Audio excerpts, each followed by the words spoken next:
Let's pick up with a couple of examples of limiting reactants in everyday life. Our first example is going to be air to fuel ratios in combustion.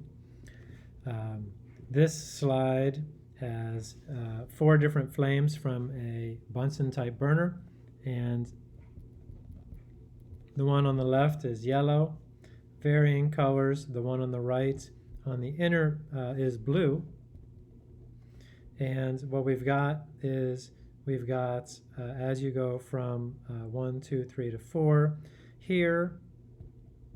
And this is for methane gas, also called natural gas, which is CH4. Our combustion process, methane plus oxygen goes to CO2 plus H2O. We have 1, 1, 2, and 1, 2, 2. There's our balanced reaction.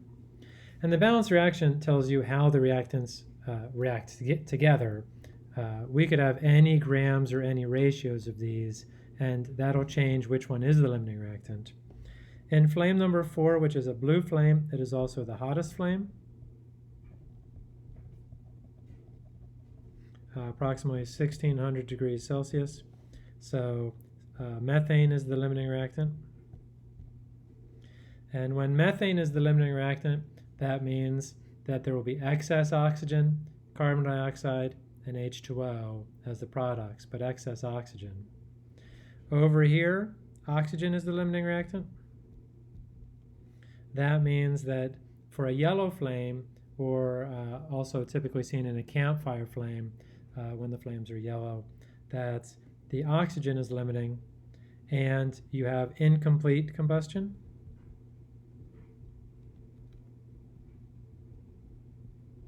Incomplete burning, and so you will have, in this case, you will have excess methane being given off.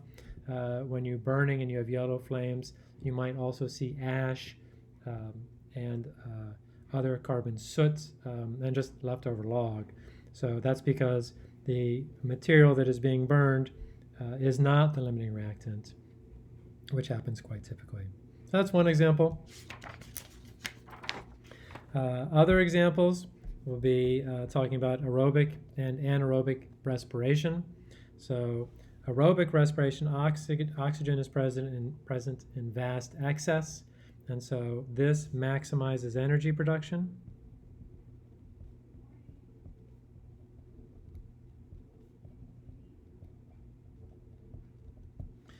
From glucose in this case. On the other hand, when there's insufficient oxygen, in fact, a totally different reaction takes place. In this case, glucose is converted into lactic acid. And this is not a reaction that we have to know for this class, but it is a reaction that happens. And when you have lactic acid, you're going to sometimes feel the burn in muscles. This can happen when you work out really hard, or so I'm told. I've never done that. Now this is a nice example too, because it's our first introduction to what I like to call the COOH group. And I'm going to write that right here. For the COOH group, this is it bonded to the rest of the molecule. The COOH group is an acid group. It always looks like this. It has bond to carbon, double bond to an oxygen, and single bond to an OH. We haven't even talked about bonding yet, but we will. It is an acid group. It is a weak acid group.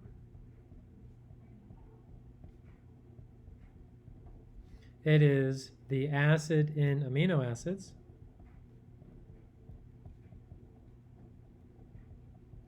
Or the acid group in amino acids.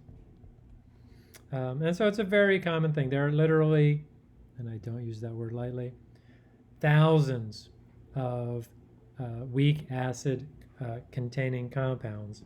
And so it's a good thing to know. But our point here being that depending upon the reactants, you can have different limiting reactants, and in fact, depending upon whether it's limiting or not, you can even get different reactions.